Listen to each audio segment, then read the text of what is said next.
No intros, you all know what this video is. Melty Blood Tutorial Part 1.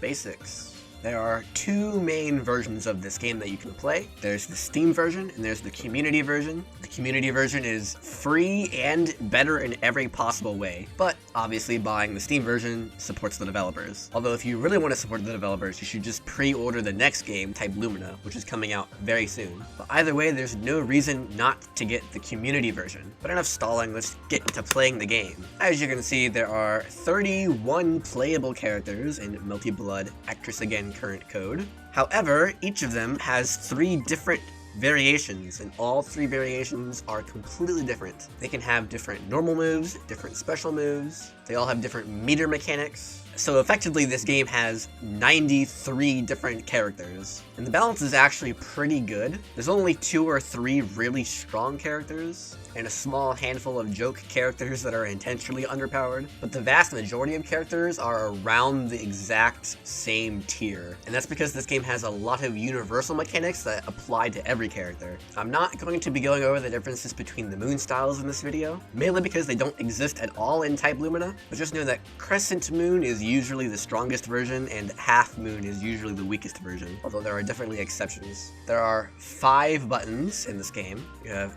A, B, and C, which are your typical light, medium, and heavy attacks. You have the D button, which is used for shielding, among other things. And you have a quick action button, or E, which is technically completely optional, but it's more useful than you'd think. To walk, you can hold left or right, and to crouch, you can hold down. Keep in mind that in this game, you do take more damage when crouching as opposed to standing. You can dash by double tapping left or right, and most of the time you can continue to run forward by holding forward after dashing forward. You can also dash by holding left or right and tapping A plus B.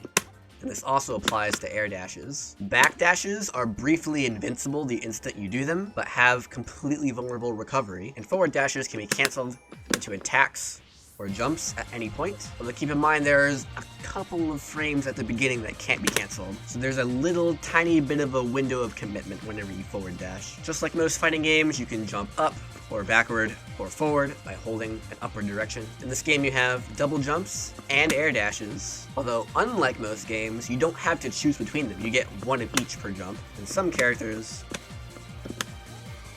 get even more. If you tap down and then jump, you can get a super jump, which has increased startup but more height on it. You retain all of your air actions during a super jump. However, you cannot super jump backwards. There's a couple of quirky things about jumps in this game. Firstly, you have a super double jump, which is to say that you can tap down before double jumping to give your double jump a little bit more height. So this is a double jump, and this is a super double jump. But there is another way to input super double jump, which is to tap jump for exactly 1 frame before releasing it. And that's really difficult to do on purpose, and there's really no reason to do it because you can just do it the other way. But it can be useful in combos, because if I do a combo where I need to do a super double jump, as long as I release jump before the hit stop of the jump attack ends, I will get a super double jump. Like that. And if for whatever reason you don't want to do a super double jump, you can just hold up forward and you'll do a regular double jump. One more weird thing about jumps is that you can change the direction of your vertical jump at its apex by holding left or right. And this works with vertical double jumps as well, and vertical super jumps. This can create some very ambiguous cross-up situations. Again, you don't have complete control of your character during a vertical jump. It is specifically at the apex of the jump. If you are holding left or right, your character will veer in that direction. Blocking is pretty normal in this game. You have your standard directional blocking with low attacks and overhead attacks that must be blocked crouching or standing, but most attacks can be blocked either high or low. One unique mechanic to this game is the guard gauge, and slowly goes down as you block attacks. As you get low on guard gauge, your guards will start to blink red, and when the gauge breaks, your guard breaks, and I get a free combo on you. One unique thing to this game is that certain actions will reduce the durability of your guard gauge. So notice that if I shield attacks, my guard gauge changes color. The redder my guard gauge is, the more it falls when I block attacks. Just like most anime-style fighting games, you can tech out of the air, you do so by tapping A, B, or C. Just like Guilty Gear, you cannot hold the button down, you have to actually tap them. And you can direct which direction you tech by holding left or right to go back or forward, and you will flip in that direction. And if your body touches the ground, either because you chose not to or couldn't air tech, then your body touches the floor and you get up in place. However, you can also tech roll off the ground, in place, back, or forward by tapping up, left, or right. However, unlike air techs, ground techs are completely punishable. This dummy is set to block,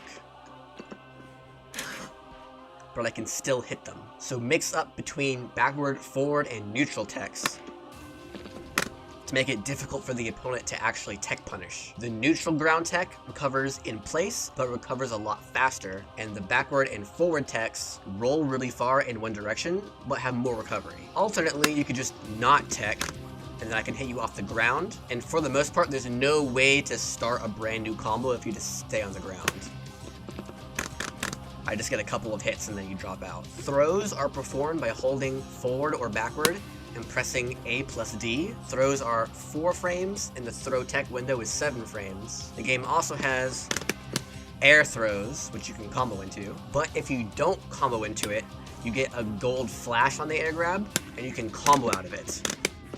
However, be warned, because if you whiff an air grab, you have a very long way down, and that entire duration is counter-hittable. And let's just say that you don't want to get counter-hit out of the air in this game. The last major universal system of this game that doesn't involve the super meter are chains.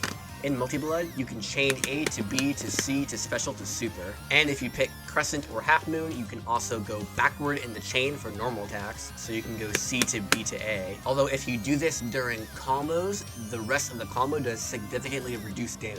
There are a lot more systems to this game, but that's all what I wanted to cover in this first video. I didn't do an intro, so I'm not going to do an outro either.